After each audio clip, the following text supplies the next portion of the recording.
Ulangan pasal 25.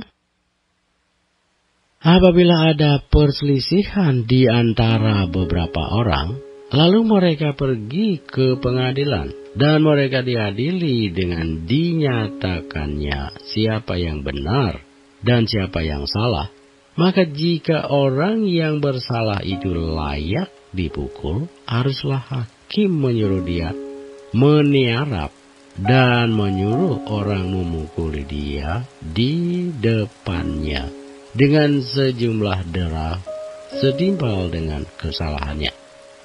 40 kali harus orang itu dipukuli, jangan lebih, supaya jangan saudaramu menjadi rendah di matamu apabila ia dipukul lebih banyak lagi. Janganlah engkau memberangus mulut lembu yang sedang mengirik.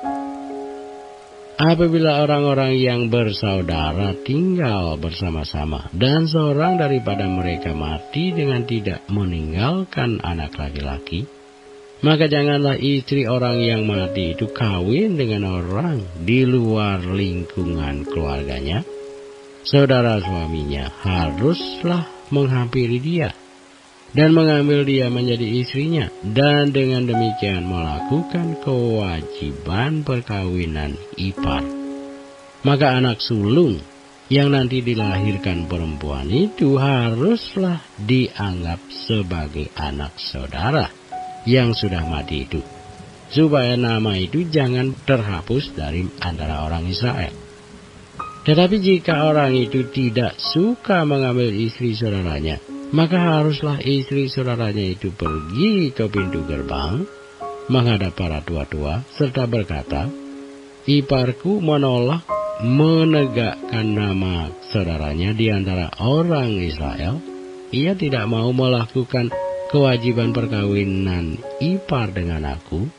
Kemudian para tua-tua kotanya haruslah memanggil orang itu dan berbicara dengan dia. Jika ia tetap berpendirian dengan mengatakan, "Aku tidak suka mengambil dia sebagai istri," maka haruslah istri saudaranya itu datang kepadanya di hadapan para tua-tua, menanggalkan kasut orang itu dari kakinya, meludahi mukanya sambil menyatakan, "Beginilah harus dilakukan kepada orang yang tidak mau membangun keturunan saudaranya." Dan di antara orang Israel namanya haruslah disebut kaum yang kasutnya ditanggalkan orang.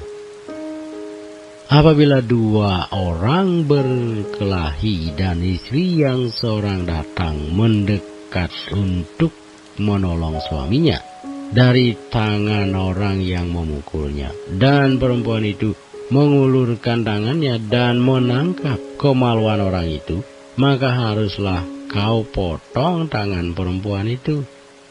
Janganlah engkau merasa sayang kepadanya. Janganlah ada di dalam puni-punimu dua macam batu timbangan, yang besar dan yang kecil. Janganlah ada di dalam rumahmu dua macam eva, yang besar dan yang kecil. Haruslah ada padamu batu timbangan yang utuh dan tepat. Haruslah ada padamu eva yang utuh dan tepat, supaya lanjut umurmu di tanah yang diberikan kepadamu oleh Tuhan Allahmu. Sebab setiap orang yang melakukan hal yang demikian, setiap orang yang berbuat curang, adalah kekejian bagi Tuhan Allahmu. Ingatlah apa yang dilakukan orang Amalek kepadamu pada waktu perjalananmu keluar dari Mesir, bahwa engkau didatangi mereka di jalan, dan semua orang lemah pada barisan belakangmu dihantam mereka, sedang engkau lelah dan lesu. Mereka tidak takut akan Allah. Maka apabila Tuhan Allahmu sudah mengaruniakan keamanan kepadamu daripada segala musuhmu di sekeliling, di negeri yang diberikan Tuhan Allahmu kepadamu untuk dimiliki sebagai milik pusaka, maka haruslah engkau menghapuskan ingatan kepada Amalek dari kolong langit. Janganlah lupa.